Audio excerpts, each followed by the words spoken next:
Hey guys, you're in a nutshell with me, Ina. In this episode, I will share with you a couple of clips to show kung gaano ka-tense yung ilan palang mga exchanges sa nakaraang meeting ng Committee on Citizenship and Immigration sa House of Commons last week.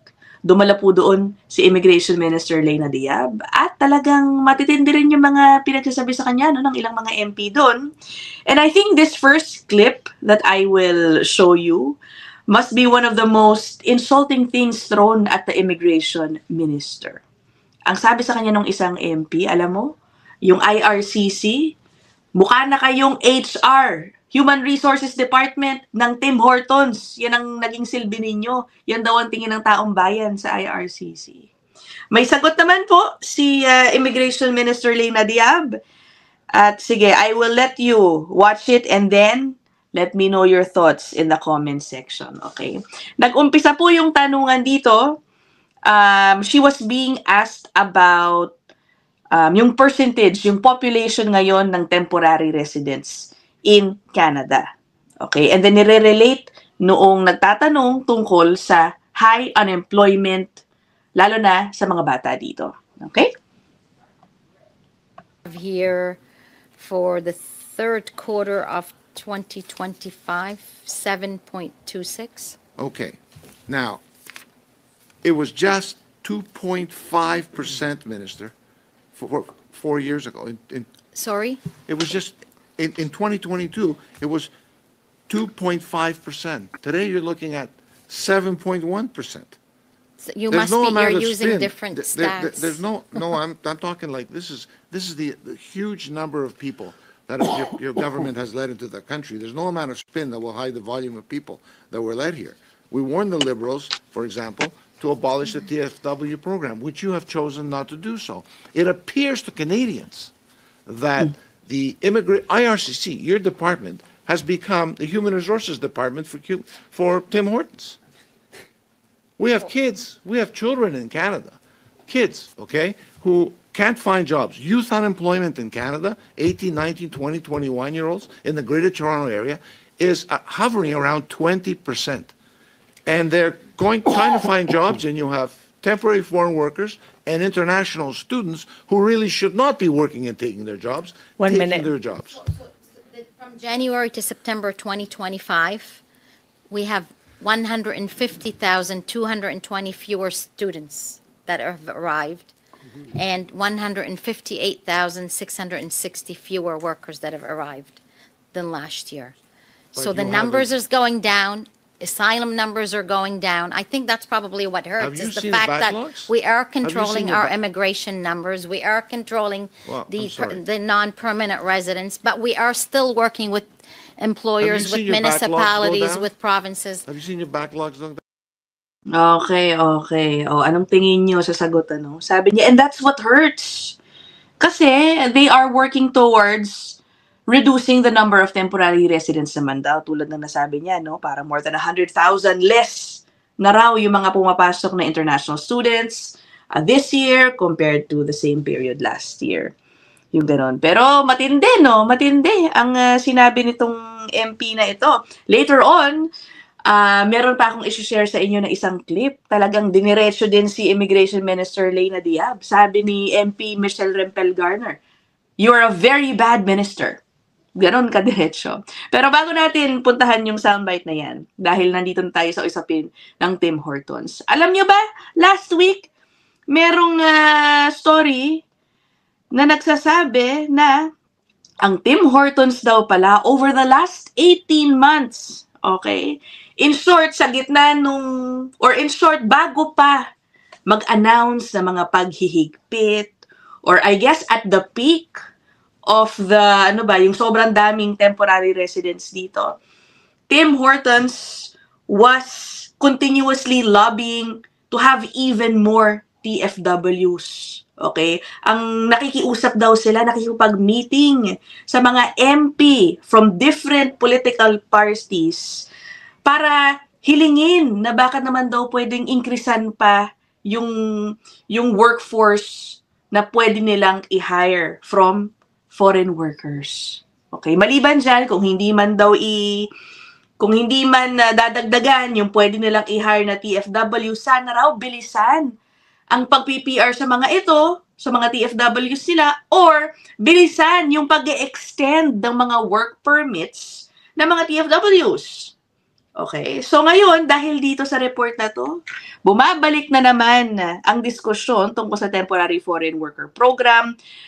Some people are again reiterating their position na dapat kasi talaga i-abolish na raw ang TFW program. Okay, ito po yung report tungkol sa Tim Hortons. So, Tim Hortons lobbied MPs for more temporary workers over the last 18 months. This is from CBC News. Meetings arranged as government lowered TFW cap following height of the pandemic. So nagkaroon pa raw ng mas marami, mas intense na meetings with MPs. And the government decided to further restrict the number of TFWs na pwedeng i-hire ng isang employer. Binaba po kasi yan to 10%. Kunyari, kung 10 ang iyong empleyado, dapat isa lang doon ang mapupunta sa TFW. Dati, 20%. I believe, according to this report, ang sabi ng teams, baka naman pwedeng ibalik at dagdagan pa gawing 30% daw. May video report ito. Sige, ito na lang palang ipi-play ko, no? This is also from CBC News.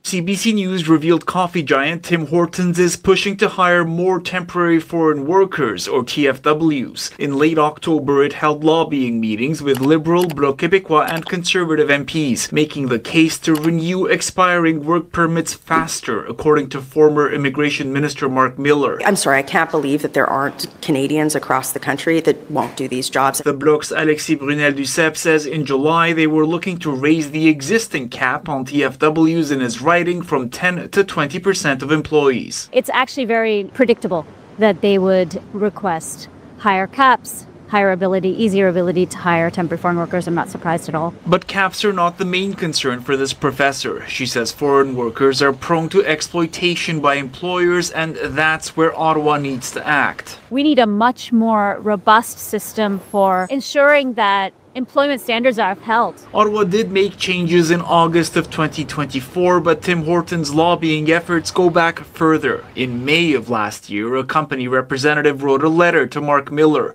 released under an access to information request, asking him to bump the cap up from 20 to 30%, arguing the cost of being in business continues to rise and it is more challenging to hire in many markets. Tim Hortons says most of its 100,000 employees are local hires, but it needs TFWs to fill gaps in smaller and rural communities.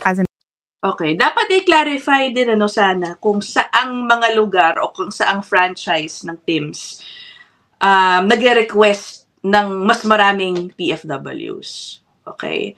Sa totoo lang ako guys, I do not think teams in busy areas like the GTA, in Vancouver and other highly populated regions, I do not think they need TFWs anymore. It's very difficult, especially at this time, okay, to believe na wala mag-a-apply sa mga trabaho na ino-offer po dyan. Sa dami ng tao sa mga areas na nabanggit ko. Okay, if it's in the rural areas, perhaps pwede. Pero mukhang hindi rin naman napagbigyan, yung request ng teams sa mga MP. Kasi nga, as we know, tuloy-tuloy lang ang pag-restrict ng polisiya para sa mga TFWs. Okay, ngayon, let us go to the other clip kung saan sinabihan si Leyna Diab na you are a very bad minister. Okay. Ito yan. Kinat na ng CBC News, kaya piplay ko na po ito ng buo. It's true. You are a very bad minister. I understand the Liberals want to silence me and rescue you. They shouldn't let him rescue you. He's going to have your job. Will you support an amendment to ensure that your government can't mass extend 3 million people because you have no plan to remove them? Yes or no? And this is really bad. Can you just listen, member? When you ask a question, I think you should be able to have decency to let someone respond. If you don't like any responses, then please continue I don't to like do your what word you'd like. salad. It's true. So- You are a very bad minister. Oh, you So, know what? will you I support prefer my- fattoush and tabbouleh to your salad at any time. That is the oddest thing any immigration minister Well, has and- said at this committee. It's very No, but weak it's and my culture. I will can't- likely it be is what added it to your is. performance review. It's true. So- You are a very bad minister. I understand the Liberals want to silence. Ayun, narinig ninyo? Parang, una, you're a very bad minister. Pangalawa, I really don't like your word salad. Word salad kasi kung ano-ano yung sinasabi mo sa mga, sinasagot mo sa mga tanong-tanong namin. Diba? Ang sagot naman niya, which I agree with MP Rempel Garner, it was very odd. Yung naging pagsagot ni Leyna Diab na, I prefer my fattoush and ano ba yung isang uri ng salad to the salad that you're saying or something like that. Like, to me, bitin no? Hindi magandang rebuttal ba? Bitin ako. Kung some might say na parang she was feisty and fought back, not to me. Not for me. Okay. What do you guys think? Maikli lang naman tong episode na to, no? I just wanted to give you an idea again of just how much grilling the immigration minister is subjected to whenever she attends the committee meetings dyan po sa House of Commons. Sige po, mag-comment na lang kayo dyan. Babasahin ko. I'll end this episode here. See you guys in the next one. Bye!